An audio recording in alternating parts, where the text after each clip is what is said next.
Muito bem, meus queridos.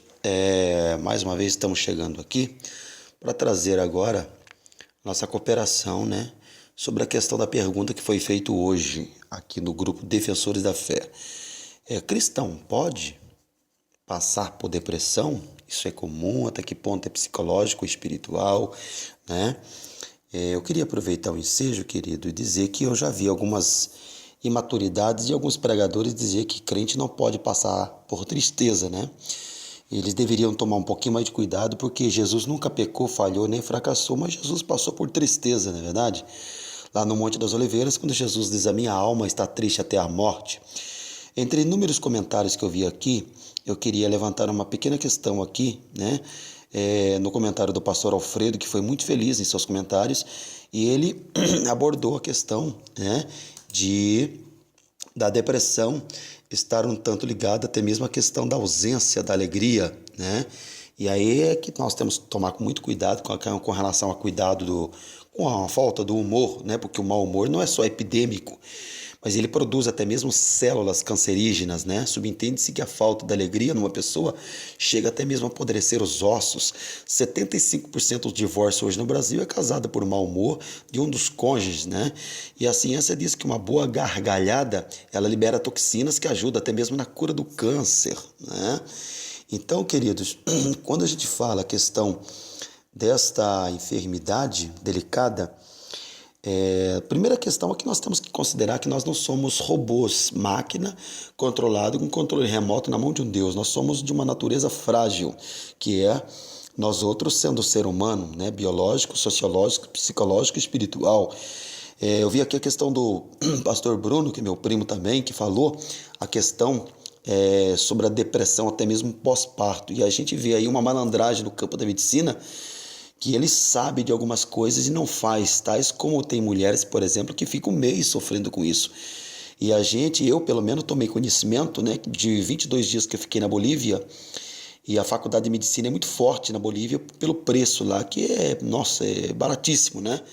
Então, eu aprendi que se, por exemplo, der uma dose altíssima de ômega 3 para uma pessoa, a mulher que ia sofrer um mês, ela sofre apenas 3 dias, em 3 dias volta à normalidade com uma forte depressão pós-parto. Olha para os senhores terem uma ideia. Muito bem, mas se nós olharmos para a Bíblia, nós vamos encontrar ali na 1 Coríntios 12, a galeria de 9 dons espirituais, queridos, e o único dom que ali está no plural é os dons de curar, porque subentende-se que não atinge apenas único lugar, porque aí nós vamos observar que se divide em pelo menos 3 questões, né? Que é a enfermidade física, espiritual e a emocional, onde mora exatamente a questão da depressão, certo? Então, quando eu falo da depressão, que em psiquiatria é o estado resultante de baixa do tono psicológico, certo? Levando a pessoa a estar com desalento, desinteresse, tristeza, fadiga, insônia, anorexia, né? Entendendo que a depressão ela pode variar da neurose à psicose, né? E existem casos mais gravíssimos onde na depressão a pessoa deseja morrer, e alguns acabam até colocando ponto final na sua história. É mesmo, querido? Então a coisa ela é um pouco mais séria do que a gente possa imaginar. Por exemplo, eu vi um caso em Pindamonhangaba, um caso de um amigo sargento aposentado da Polícia Militar, que 21 dias em depressão, ele foi na beira da linha do trem e se deitou e o trem partiu esse homem no meio. Foi uma situação trágica que eu cheguei 5 minutos depois e eu fiquei, nossa, muito chocado. Então eu quero lembrar aos senhores que se a depressão é um momento de uma profunda tristeza, né, não vamos esquecer, gente, que uma das funções do diabo, certo, que é o maior inimigo que nós temos a enfrentar, é aproveitar da fragilidade do ser humano e jogar um ponto final na história desse ser humano, levando esse ao suicídio, certo? Eu queria também abordar aqui, por exemplo, 60 milionários nos Estados Unidos se suicidaram nos últimos anos, certo? É interessante pensar que a depressão ela não atinge apenas os fracassados. Nós podemos facilmente concluir com isso que dinheiro, status, né, posição mais elevada ou qualquer outro poder existente em nosso meio, eles não são suficientes para garantir um estado mental equacionado. Por exemplo, o maior pregador do século passado chamado Billy Graham, ele disse uma coisa muito interessante. Ele disse que o homem, assim, tudo que ele põe dentro dele sobra espaço, né? E fica vazio. Então pode pular baile, forró, carnaval, discoteca, viajar e para onde você quiser. Ele volta para casa com vazio, até que entra Deus. E Deus entra de uma forma tão justa que não sobra espaço para absolutamente mais nada. Inclusive, eu vi aqui o caso da minha esposa comentando, vi o caso de algumas pessoas, né, comentando aqui, mas tem um irmão aqui no nosso grupo aqui também, que eu não vou citar o caso do nome dele, certo? Que ele passou por um momento de meio depressivo, né? Foi traído 3 vezes, certo? Ele perdoou as 3 vezes, recuperou o casamento e no final das contas a mulher dele acabou indo embora com outra pessoa e uma semana que chegou a emagrecer 12 quilos, perdeu o óculos dele, né? Perdeu uma pulseira de prata cara que ele havia ganhado, né? Perdeu o notebook, perdeu vários objetos, parou o carro 10 vezes no Vale Paraíba que não sabia onde ele estava, né? Queria deixar o ministério dele, foi parar na casa dos pais que não comia, não bebia, não dormia e observe que é momento de fragilidade, né? E aí ele começou a sentir como uma forte dor no peito, um aperto no peito, como se tivesse 50 tijolos no peito. Então, queridos, a depressão é o vazio na alma, da alma, ou seja, é o nosso estado interior completamente esgotado, né? Infelizmente no nosso meio muitas são as pessoas que são o quê? Afligidas por essa doença, que é uma das mais difíceis de serem tratadas, né? Por serem intensa e envolver a parte mais complexa que existe dentro de nós, a saber, a nossa mente, né? Sem dúvidas é preciso o quê? Muita força, muita garra, persistência para que uma pessoa possa se livrar dessa questão da depressão, né? Possa se livrar disso e, por consequência, possa encontrar a paz que um dia lhe fora tirada, certo? Pensamentos negativos. Isso pode cooperar, por exemplo, sensação de inutilidade, a pessoa não se sente mais útil, complexo de inferioridade é um outro fator também, medo constante dos julgamentos alheios, aonde ela está, ela fica com esse momento atemorizado, né? Temor excessivo por rejeição e até mesmo vontade de se suicidar, são algumas das posturas de quem carrega essa chaga. Quer dizer, eu fico pensando o seguinte, logo, essa pessoa cria um universo onde ela é uma vítima constante e existe apenas para caminhar com a mente poluída dessas esferas autossabotantes, sabe, que a faz ser cabisbaixa, melancólica, se sentindo ridicularizada, discriminada, batida, invalidada, desgraçada, quer dizer, logicamente sem chance alguma de ser feliz, entendeu? Então, crente está sujeito a passar por isso, certo, queridos? Não vamos espiritualizar tudo, certo? O pastor Bruno citou também o caso da depressão sendo falta da motivação, né? E motivação se define como motivo para ação, quer dizer, é a pessoa que fica completamente desmotivada sem ação nenhuma, e isso não é bom. Né? Isso não é bom, certo? Então, existem as questões aqui que eu fico pensando até que ponto está ligada a espiritualidade e até que ponto está ligada a psicologia. Então, existe, primeira questão, queridos, que Jesus disse: no mundo tereis aflições, tem de bom ânimo, quer dizer, você só pode vencer momentos obstacularizados, cercado por inúmeras adversidades que te jogam para baixo, quando você tem bom ânimo, certo?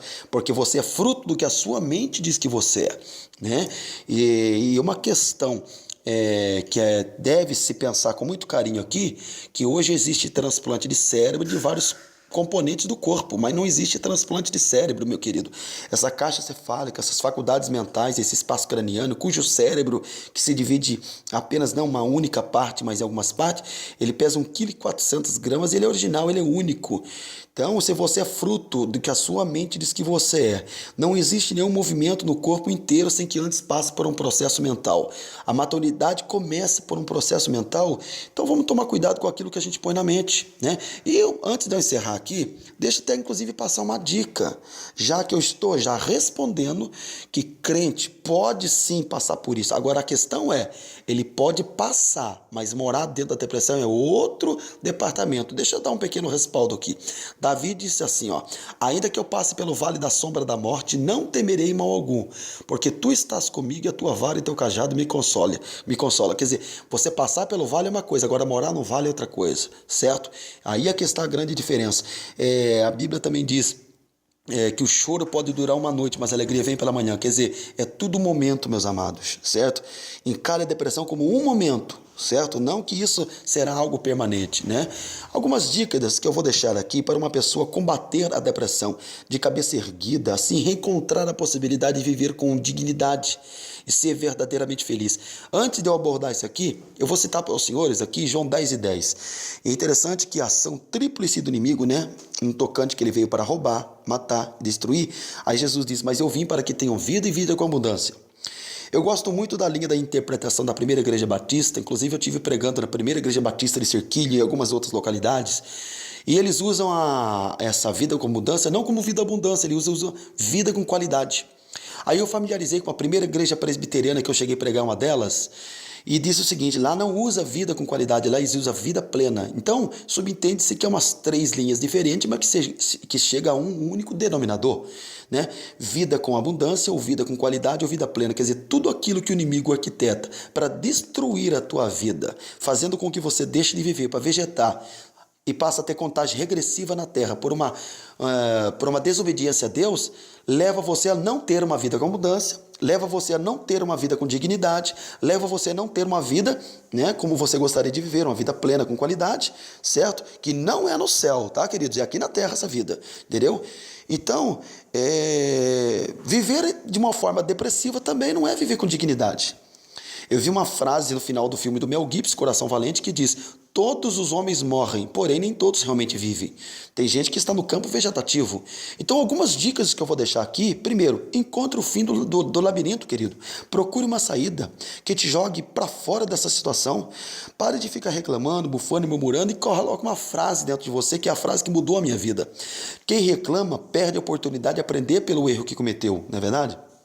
Erro só vai ser erro se eu não tirar lições de aprendizagem. Se eu tirar lições de aprendizagem, erro vai deixar de ser erro para ser aula, para fazer minha vida não ter os mesmos erros, porque a vida se segue progressivamente. Uma outra lição aqui: aprenda a desfrutar a sua vida, meu querido.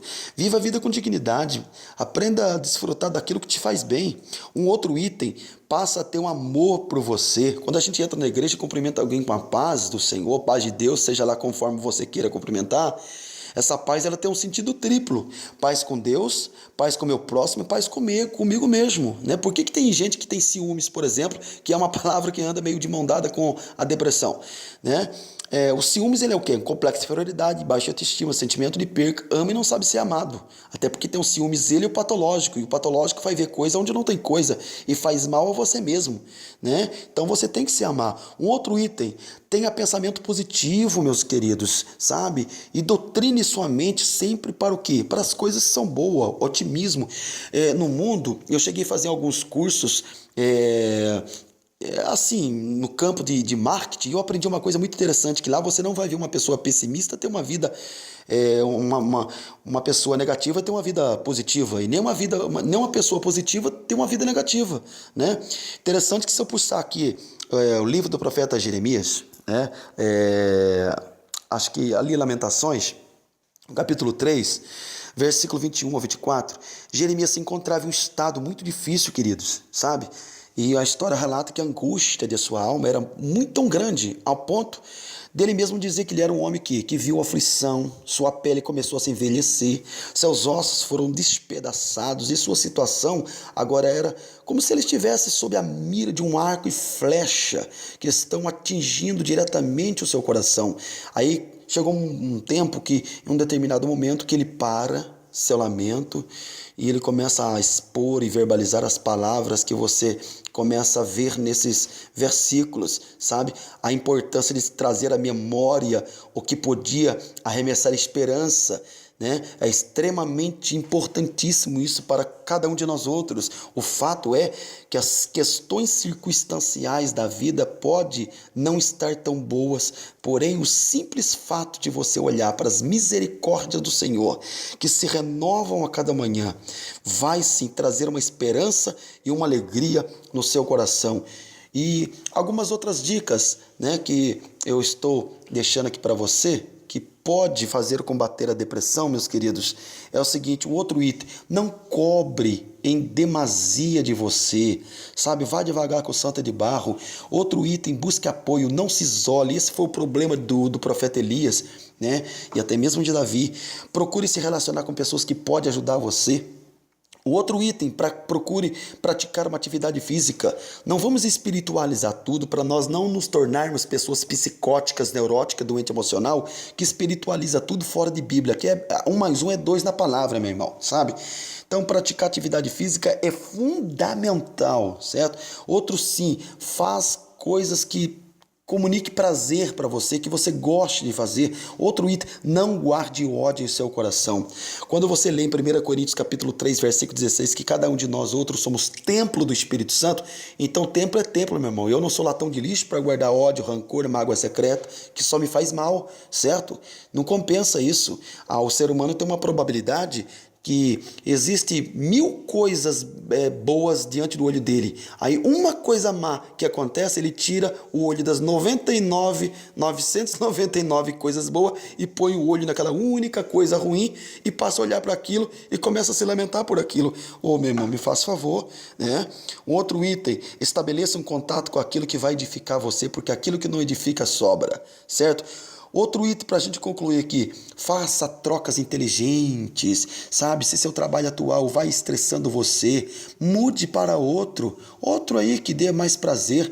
Aí, meu filho, você que está namorando, se seu namoro é um tédio absoluto, se sua namorada não corresponde mais à sua expectativa, sabe que se você casar não vai viver vida, não é aquela preparada, termine com ela para você não sofrer no amanhã.